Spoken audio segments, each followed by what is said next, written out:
प्रिय छात्रों, आप लोग ध्यान देंगे। आज हम आपको पढ़ाने के लिए जीवन परिचय के अंतर्गत आज हम पढ़ाएंगे भारतेंदु हरिश्चंद्र का जीवन परिचय।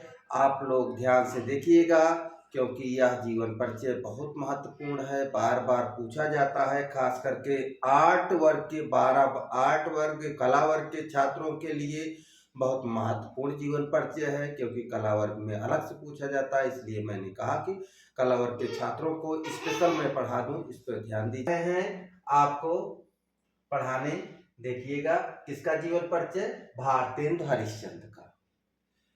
तो हम सबसे पहले इनका नाम लिखेंगे, भारतेंदु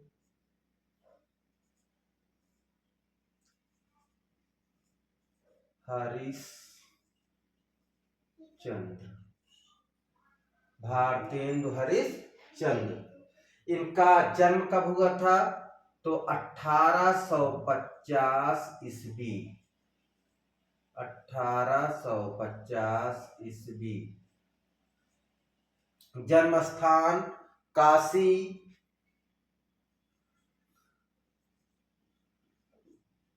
वर्तमान नाम वाराणसी।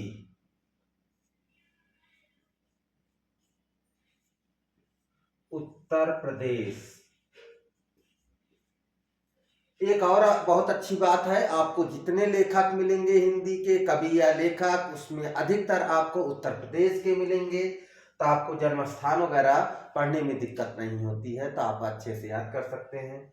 पिता का नाम, भारतेंदु अगर कवि हैं, एक युग मान लो गद्य के जनक जाने जाते हैं, तो उनके पिता भी नाटककार के जनक माने जाते हैं। तो हिंदी का पहला नाटक लिखने वाले उनके पिताजी हैं। आप लोग हमको कमेंट बॉक्स में बताइएगा पिताजी का क्या नाम है।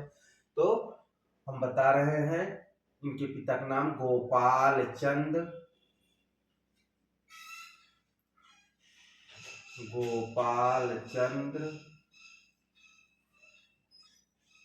गिरधर दास। गिरधर दास इनके पिता का नाम है। अब हम इनके प्रथम नाटक का नाम नहीं बता रहे हैं, नहीं लिख रहे हैं, लेकिन पहले आपको बता चुके हैं। देखते हैं कौन कौन हमें कमेंट करके बताता है कि गोपाल चंद्र गिरधर दास ने हिंदी का पहला नाटक कौन सा लिखा है। तो आप लोग हमको उसको कमेंट में बताइएगा। शिक्षा, इन्होंने शिक्षा हिंदी, संस्कृत,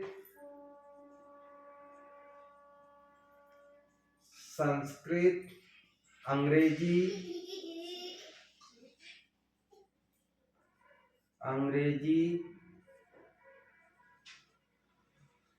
बांग्ला,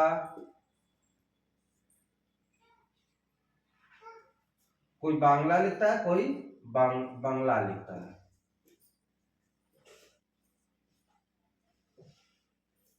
मतलब इनको हिंदी, अंग्रेजी, बांग्ला भाषा का ज्ञान था। रचनाएं बहुत महत्वपूर्ण है। इन्होंने काव्य में भी लिखा है, प्रेम माधुरी,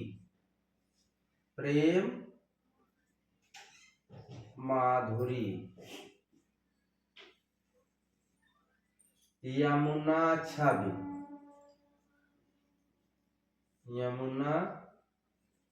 छवि, बकरी बिलाप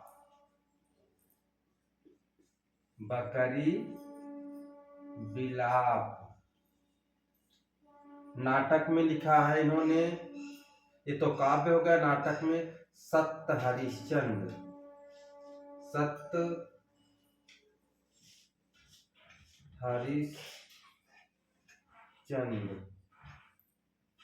नील देवी,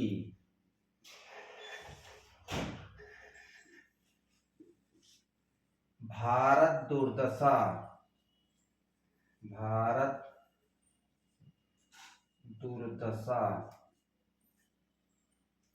अंधेर नगरी, ये कहीं और जान लेंगे।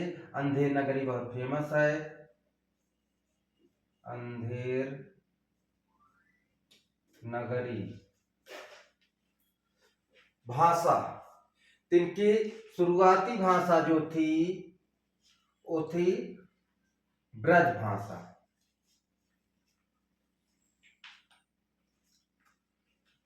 ब्रज भाषा। और इन्होंने जो गद्य में लिखा है वो है खड़ी बोली।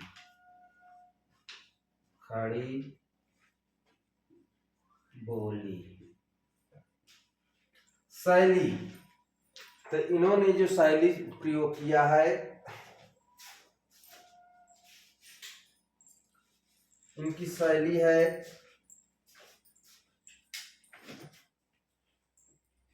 मुक्तक, लावनी,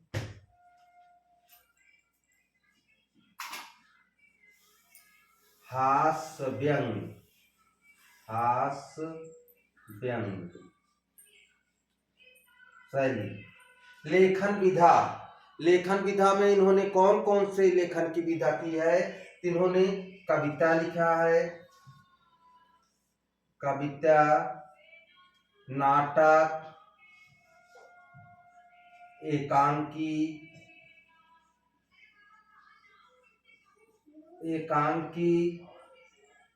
एकांकी के बाद इन्होंने लिखा है निबंध।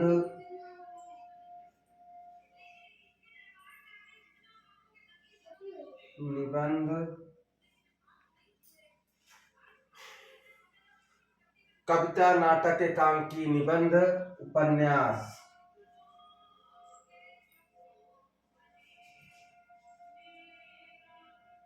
उपन्यास।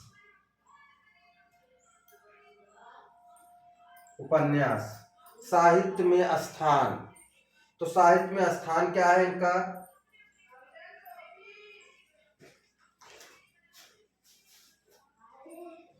हिंदी गद्य के जनक के रूप में प्रसिद्ध। ये हिंदी गद्य के जनक हैं, अर्थात हिंदी गद्य की शुरुआत यहीं से मानी जाती है, भारतेंदु से मानी जाती है। तो ध्यान देंगे। संपादन। संपादन माने इनकी पत्रिका। कौन कौन सी पत्रिका है? ध्यान से देखिए।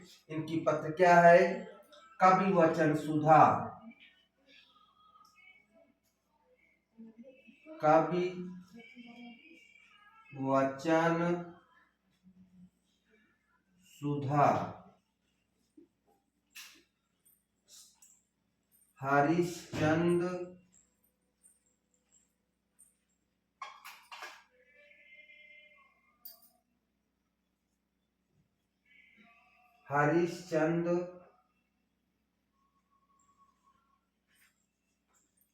हरिश्चंद्र मैगजीन। एक और है इनकी बाला बोधनी। बाला बोधनी। और इनकी मृत्यु 1885 ईस्वी। तो हमने आज आपको देखिए क्या पढ़ाया? भारतेंदु हरिश्चंद्र। नाम भारतेंदु हरिश्चंद्र। देखिए ये बीच में रहा है, ध्यान देंगे, नहीं पता चला कि न समझ पाए। हरिश्चंद्र। तो हमने आपको पढ़ाया भारतेंदु हरिश्चंद्र। इनका जन्म 1850 ईस्वी। जन्म स्थान काशी वाराणसी उत्तर प्रदेश। पिता का नाम गोपाल चंद्र गिरधर दास। शिक्षा, इन्होंने क्या शिक्षा ग्रहण की थी? हिंदी, संस्कृत, अंग्रेजी, बंगला का स्वयं अध्ययन किया था। इन्होंने कहीं पढ़ने के लिए स्कूल नहीं गए थे। रचनाएं प्रेम माधुरी, यमुना छवि, बकरी बिलाप, सत्य हरिश्चंद्र, नील देवी, भारत दुर्दशा, अंधेर नगरी। इनकी भाषा ब्रज एवं खड़ी बोली। शैली मुक्तक, लावनी, हास्य व्यंग शैली। लेखन विधा कविता, नाटक, एकांकी, निबंध और उपन्यास इनके प्रमुख हैं। यानी गद्य की विधाओं का प्रमुख विधाओं के जनक भारतेंदु ही माने जाते हैं। साहित्य में स्थान हिंदी गद्य के जनक के रूप में प्रसिद्ध। संपादन कवि वचन सुधा, हरिश्चंद्र मैगजीन, बाला बोधनी, और इनकी मृत्यु 1885 ईस्वी। इन्होंने मात्र 35 साल की अवस्था में एक युग का प्रवर्तन कर दिया। यहाँ अब 35 साल की अवस्था में लोग रोजगार हो रहे हैं या जो कोशिश कर रहा है समझदार हो रहा है, लेकिन इन्होंने 35 साल की अवस्था में पूरे साहित्य के इतिहास को बदल दिया। वो पन्ने आज भी पलटे जा रहे हैं। आप लोग ध्यान से इनको याद करेंगे। अब एग्जाम में कैसे लिखेंगे ध्यान से देखिए। हेडिंग डालेंगे जीवन परिचय। क्या डालेंगे? जीवन परिचय। अब जीवन परिचय के अंतर्गत क्या क्या लिखना है? तो भारतेंदु का जन्म कब हुआ, उनके पिता का नाम, कहाँ पे जन्म हुआ और उनकी शिक्षा क्या थी, उन्होंने कहाँ तक पढ़ाई की थी, तो ये सब चीजें जीवन परिचय में लिखेंगे। अब हेडिंग डालेंगे रचनाएं। रचनाओं में हम तो यहाँ प्रमुख बताए हैं, आप इससे ज्यादा भी लिख सकते हो। इनके नाटक को, कविता को, उपन्यास को, निबंध को, तो आप यहाँ रचनाओं में लिखेंगे। इसके बाद डालेंगे भाषा शैली। भाषा शैली एक साथ पढ़ता है। तीनों ने भाषा शैली के अंतर्गत आपको संक्षिप्त बता दिया गया, लेकिन आपको वहां बताना पड़ेगा कि उन्होंने किस किस भाषा का प्रयोग किया है। जैसे उर्दू मिक्स भी भाषा का, उर्दू से संबंधित भाषा का, मुहावरों का भी प्रयोग किया है। तो ये सब चीजें आपको भाषा शैली में बताना है। लास्ट में डालेंगे साहित्य में स्थान या पुरस्कार। साहित्य में स्थान, साहित्य में स्थान। तो साहित्य में स्थान में इनका जो साहित्य में योगदान है, जो पुरस्कार है, पत्र है, पत्रिका है, ये सब चीजें आप डाल सकते हो। पत्र पत्रिका को यहाँ भी आप डाल सकते हैं, कोई दिक्कत नहीं है। तो हमने आज आपको हिंदी के प्रमुख कवियों में भारतेंदु हरिश्चंद्र के जीवन परिचय को बताया। या भारतेंदु हरिश्चंद्र हमारे 9th के बच्चे को के कोर्स में है, 9th में भी है, और 12 आर्ट साइड के कोर्स में है। तो ये बच्चे ध्यान से आप लोग देखेंगे भारतेंदु हरिश्चंद्र के बारे में। 11 भी के कोर्स में है, तो हर जगह है भारतेंदु के बारे में पढ़ना बहुत अनिवार्य है। ऐसे देखने के लिए हमारे चैनल को लाइक करें, सब्सक्राइब करें, ज़्यादा से ज़्यादा शेयर करें। और बोर्ड परीक्षा की तैयारी हो रही है, आप लोग जुड़िए। धन्यवाद। मैं अध्यापक हूँ, मिट्टी को सोना करना मेरी कलाकारी है। मैं अध्यापक हूँ।